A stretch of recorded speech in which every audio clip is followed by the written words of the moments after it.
Hello and welcome to the Federal. I'm Abhijit Singh Bhamra, and today we are going to talk about a personality who is just creating a lot of waves on internet. We are talking about Shashi Tharoor, his quotes, and also the reactions from Congress as well as from the BJP. And to talk more on this, we have us, our senior journalist Puneet with us. Puneet, how are you doing? I'm fine, Abhijit. Thank you. Right. Puneet, straight up, I'll come to the question for you. Now, it almost seems like that India just can't stop talking about Shashi Tharoor. I mean, whether he praises Modi, whether he praises BJP for Operation Sindoor, and it is visible, quite visible on the internet with the kind of reactions that we can see that the Congress party is all jittery at the moment, and especially with, can we say that Tharoor is becoming a Modi fan? Well, I wouldn't, put it in that kind of a language, but certainly, see, uh, over the last few months, this has been a very regular cause of friction within the Congress because Mr. Tharoor, who's a fourth-term MP of the Congress from Thiruvananthapuram in Kerala, he has on several occasions one could say, violated or breached the party line on various political issues. This isn't, of course, the first time, on Operation Sindoor. It's been happening time and again. And there have been various speculations on whether he's doing this to sort of give the Congress leadership a message of him being unhappy within the party, or at least unhappy with regard to his profile or his station within the party, or whether he's trying to tell the party that, do your worst, I'm willing to move out, uh, create something of my own, or join some other political force, whether it's the BJP or something else. Uh, but I've had enough of you. So there are, all kinds of speculations about Yeah. why Mr. Tharoor has been saying what he's been saying. But the immediate trigger, of course, has been his comments on the situation that has arisen out of Operation Sindoor, the political, the diplomatic fallout of that. He is currently leading a delegation abroad to a cluster of countries. This is an all party delegation formed by the government, dispatched to various countries. There are 7 delegations in all, one of those being led by Mr. Shashi Tharoor. And while the Congress had not picked Mr. Tharoor, which is where the friction actually started, he was not the Congress's choice, which was, of course, very surprising in its own way because he has been a career diplomat before he took a political plunge. But the Congress has always been a bit wary of Mr. Tharoor because he seems to have a very independent mind of what he wants to say. He doesn't always follow the party line. So when he was picked by the government against the recommendations of the Congress party, that created a friction. But then subsequently, the Congress had sort of made its peace with it because they said, okay, fine, we can still turn this around to our advantage by saying that, look, the BJP's own understanding and handling of diplomatic affairs has been so disastrous that they have to now rely on one of our leaders, which was all Mhm. right. But the moment the delegations left, and since Dr. Tharoor is leading the delegation, there is a certain responsibility on him, is what people close to him are saying to justify what he's been saying. That he needs to put across the government's viewpoint very forcefully. And that is all that he is doing. But in doing so, politically, it creates a problem because he is saying certain things which go against what the Congress has publicly stated. And the latest friction, my final point to your question, the latest friction has been on his statement made in Panama the other day, where he said that what changed after 2014 is that before 2014, I mean, he alluded to the fact that before 2014, India, previous regimes, particularly those led by the Congress, did not launch any surgical strikes against Pakistan. When there were terrorists, Pakistan exported terror strikes in India. Whereas after Yeah. 2014, we have scaled that up steadily. We did it first in POK, then we did it in Pakistan, then we've done it in the mainland Punjab province of Pakistan with Operation Sindoor. The Congress's stated position has always been that surgical strikes have been covert operations. We never spoke about them publicly like the Modi government has started doing since Balakot and Uri and all of that. And Yeah. in fact, I would take you back to 2018 when Dr. Manmohan Singh, the former prime minister, had in fact given an interview. I think it was during the HT summit or one of those, like it was an interview to the Hindustan Times, where even Dr. Manmohan Singh had to come out and say that the politicization of army operations and armed forces that the Modi government has been doing is unacceptable. And surgical strikes, uh, several of them, he had said, these were his exact words, several such strikes were carried out in our government too. The Congress had also released a list of 6 surgical strikes that had been conducted between 2008 and 2013, which were the UPA years. They had also given out, in fact, details of 2 surgical strikes done between the year 2000 and 2003, if I'm not mistaken, which were the Vajpayee years, the first NDA government, so to speak. So the stated position of the Congress has been that surgical strikes have been a reality. They've been done covertly. We've never spoken about it in public. The Modi government has politicized it and is doing that.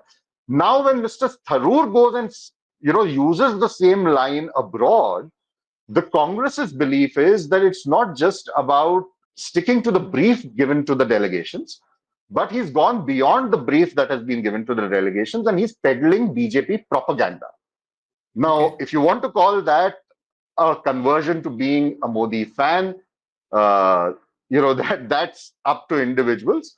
But it is certainly not what the Congress or any opposition party would like to hear. One of their leading MPs basically towing the government line, hook, line, and sinker, not just diplomatically, but even politically. Perhaps in the coming days, we'll see even electorally. Yeah. Right. The point is that, whenever that's a general consensus I would like to discuss with you, that there's general consensus amongst common man that, when anyone tries to become bigger than the Congress party, or the ones who are ruling the country for so long, they are just, sidelined. There have been so many cases in the past as well. And with Shashi Tharoor's latest remarks, it almost looks like that Congress finds themselves in a little bit of discomfort position, number one. And with Shashi Tharoor's latest comment also, in which he said that, you critics might just take a dig at my the words that I'm saying, but I genuinely have better things to do. So that clearly tells you that there is a certain set of friction, or maybe we are reading too much into these lines. What do you have to say on that? No, so Abhijit, I wouldn't say that, I wouldn't generalize that there is a consensus in the public that this is how the Congress Yeah. behaves and all that. No political party, the Congress included, the BJP included, no political party allows or stands and, turning a blind eye to indiscipline or to the Yes. party position being run down publicly. With Hmm. Mr. Tharoor, the problem is, as I had pointed out in my earlier response, that he does this repeatedly. Hmm. And this is not, as I had said earlier, this is not something that has started only with Operation Sindoor. It's been going on forever. He makes certain statements, the Congress reacts. Some in the past they would tell him quietly, not through public platforms, to watch his words. Now Hmm. they've had to take it to a public platform because what he said is essentially what Mr. Modi uses here in political rallies, that Congress governments of the past were soft on terror. They did nothing to, against Pakistan. They sat back when 26/11 happened. Whereas, look at me, I have gone and, things like Ghar mein ghuskar marenge and all that kind. That's Yes. precisely what Mr. Tharoor is now. That's the narrative that he's sort of pushing. Or that is at least what the Congress believes. I'll take you back to the first time Dr. Tharoor became a member of parliament, which was 2009. Uh, and, I used to cover the government, the UPA government at that time, Mm-hmm. also, and the Congress party. And I very vividly recall this whole controversy that Mr. Tharoor triggered again because of his inability, ironically, be diplomatic when he's speaking in public. He has been a career diplomat. He needs to know what words, the weight that words can carry and how they can interpret it, misinterpret it. In 2009, 2010, or thereabouts, the UPA government was on a very strong austerity drive, and several ministers were told, and members of parliament were told, that they should travel economy class in airlines and not business class. And I vividly recall Dr. Tharoor post. I think he's been one of our oldest Twitter celebrities in that sense in politics. Yes. And he made some statement to the effect of how he was traveling to some, I forget the place that he was traveling to by air. And he said, I'm going to travel cattle class, which was his dig at traveling economy. And Okay. that created a huge uproar. The opposition back then, which is now the ruling party, the BJP, was up in arms. They said how, Dr. Tharoor had insulted the common man because the common man travels economy, and all of that. Dr. Tharoor also, in a sense, has a certain arrogance, I would say, without mincing my words, when it comes to Yes. clarifying his position. So when this whole controversy happened, to clarify his position, he essentially started doing some kind of a wordplay on using the word cattle class in the first place, where he said "holy cow," and he said, uh, I, I'm going to be herded like cattle with the common people, or something to that effect, which Yes. made the things even worse for the Congress. So his habit of kind of making these statements is not new.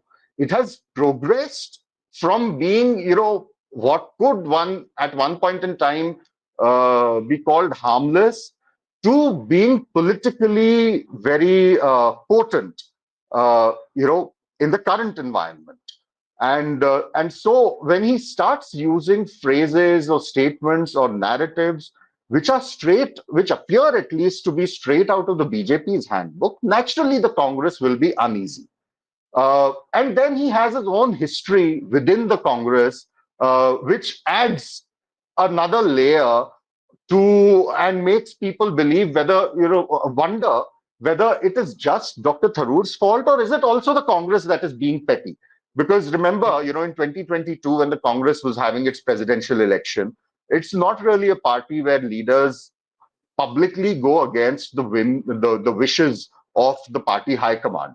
And everyone knew that the party high command wanted Mr. Mallikarjun Kharge to be the Congress president. He had filed his nomination for the election. And there comes Mr. Tharoor challenging Mr. Kharge, and comes up as a candidate. He, in fact, though he lost by a huge number of votes, in the history of the Congress's actual elections for Congress presidency, he polled the highest number of votes. Despite losing by a very substantial margin to Mr. Kharge. And that also would have made the Congress a bit uneasy about him. Yeah. Subsequently, the Congress tried to extend an olive branch. He was roped into the Congress Working Committee, something he was not a part of earlier. The Congress Working Committee is the highest decision-making body of the Congress. He was made a member of that, but he was not happy with that too, from what I understand. He believed that he was not being utilized by the party well in Parliament, which is not, I would say, uh, an entirely baseless argument. That Yeah. is true to quite an extent. He also believed that he was not being utilized in Kerala, where elections are due next year. He has made his ambitions of becoming Kerala chief minister, wanting to become Kerala chief minister, very clear. So he is, at the end of the day, from a career diplomat to now a career politician, and he has his own ambitions, and he's of course welcome to them. But is he welcome to them at the cost of the Congress? Is a question he needs to answer for himself, and it is equally a question for the Congress to answer whether uh, it has treated Mr. Tharoor fairly and Mhm. utilized Mr. Tharoor's strengths for bolstering the strengths of the Congress. So I think both the parties here have their own issues. It's not as if it's entirely the Congress's fault or entirely Mr. Tharoor's fault. Yeah, Right. back to you. My connecting question was also there only, Puneet. So basically, like you said, the Kerala elections are due, and at the same time, so at this point of time, given all the buzz that is around Shashi Tharoor, my question is that at this point of time, who is Shashi Tharoor more valuable to? Is it to the BJP or is it to the Congress? Well, I guess he's pretty much. I mean, it depends on how you define being valuable. Yes. If he actually works in the interest of the Congress, of course, he'll be valuable to the Congress, right? But if his statements are going to be used by the BJP to peddle a certain narrative, to pin down the Congress, then he's more valuable to the BJP, right, and not to the Congress. The Mhm. Congress wouldn't want statements of one of its own leaders to be used by its principal rival uh, to be pushed into a corner. It's not a happy situation for any political party to be in. And that's the case with Dr. Tharoor too. So with Kerala elections, and see, Kerala is anyway a state where the BJP doesn't have very high stakes. It hasn't been able to make much of an Indeed. inroad electorally. The last elections, they won a Lok Sabha seat, See. and the Yeah. other seat where they performed very well was Mr. Tharoor's own seat. He had Mhm. consistently been winning the Thiruvananthapuram seat by margins of upwards of 1 lakh. The 2024 elections, when he was pitted against Rajiv Chandrasekhar of the BJP, his victory margin came down from 1 lakh to just about 10,000 odd, which also shows his own, political standing at the Yeah. moment in Thiruvananthapuram. The BJP is gaining strength in Thiruvananthapuram, all of that. Now, whether he has been shaken because of the 24 result and he's weighing his options, or it's just about being unhappy with the way things are in the Congress, with the deal he's being getting from the Congress, all that is, of course, for him to reply. And I don't think he's going to make that such an open confession on that front. But I think as we approach towards the Kerala elections, as the Kerala elections draw closer, you'll see the whole Tharoor story actually unraveling in greater clarity than it is right now. Right now, a lot of speculation has kind of muddled things. Once we start moving, or I would, in fact, even say that let him come back to India, from the Mhm. delegations, and we'll see uh, perhaps certain things happening in a different light. Yeah. Well, with Shashi Tharoor, you never say never. It's almost as if, that, as Puneet said, that, things will unravel in due course. And as far as Kerala election goes, there's still some time to go. But at the same time, who will actually utilize or own Shashi Tharoor going into the Kerala elections? Will it be BJP who will be putting his arms around Shashi Tharoor and ensuring that we value you more? Or will Congress get their old man back to the party, especially with the Kerala elections in mind? That's all what we have for you. Thanks a lot, Puneet, for Uh, joining in. yeah, thanks, Abhijit. I'll just add one thing though, that I think given the situation currently with Dr. Tharoor, I think once he comes back to India from his trips, uh, he will find a way more combative Congress when it comes to how whether the Congress wants to engage with him further or not. Mm. From what I am told by leaders in the party, uh, he has sort of reached a point with the party where the party now thinks that any rapprochement, any kind of reconciliation, the move has to come from Dr. Tharoor himself. The Mhm. Congress will not be making any such effort from its side. So, whether Dr. Tharoor is willing to make that effort, one will have to wait and see. But when he returns to India, he might face a lot more music from the Congress, and I'm sure the Congress will face a lot more music from him. Well, that's an excellent way to finish up this video. Thanks a lot, Puneet, for all those insights. Like you rightfully pointed out, he's likely to face a lot of music. And that's all what we have for you in this video. Thanks a lot for watching this video till the very end.